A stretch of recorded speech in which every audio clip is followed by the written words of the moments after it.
বাংলাদেশ খেলাফত মজলিসের মহাসচিব মাওলানা মামুনুল হক বলছেন, বাংলাদেশ আজ দুই ভাগে বিভক্ত। এক ভাগে ভিনদেশি দালাল, আর এক ভাগে দেশপ্রেমিক জনতা। ভিনদেশি চক্র 15 বছর বাংলাদেশকে জিম্মি করে রেখেছিল।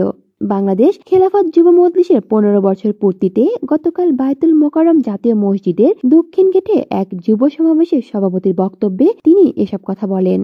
মামুনুল হক আরো বলেন, ইসকনকে দিয়ে বাংলাদেশ ধ্বংসের প্রচেষ্টা প্রকাশ পেয়েছে আইনজীবী সাইফুল ইসলামের হত্যার মধ্যে দিয়ে।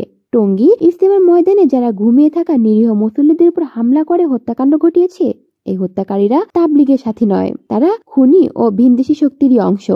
এই ফাঁসিবাদের দোসরদের রুখে দিতে দেশপ্রেমিক যুবকদের কাজে লাগাতে হবে। তিনি আরো বলেন, আমরা কোনো বাকশাল দেখতে চাই না, আমরা ছাত্র জনতার অধিকার আদায় করতে চাই, জনগণের অধিকার নিশ্চিত করতে চাই।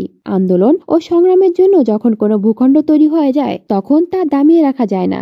মামুনুল হক বলেন, আওয়ামী লীগের রাজনীতি ছিল বিভাজনের রাজনীতি, কিন্তু 24-এ স্কুল, কলেজ, মাদ্রাসার ছাত্ররা কাঁধে কাঁধ মিলিয়ে সেই বিভাজন ভেঙে গুড়িয়ে দিয়েছে। বাংলাদেশের মানুষ এখন সচেতন হয়েছে। কলি শিকদার, বাংলা নিউজ নেটওয়ার্ক।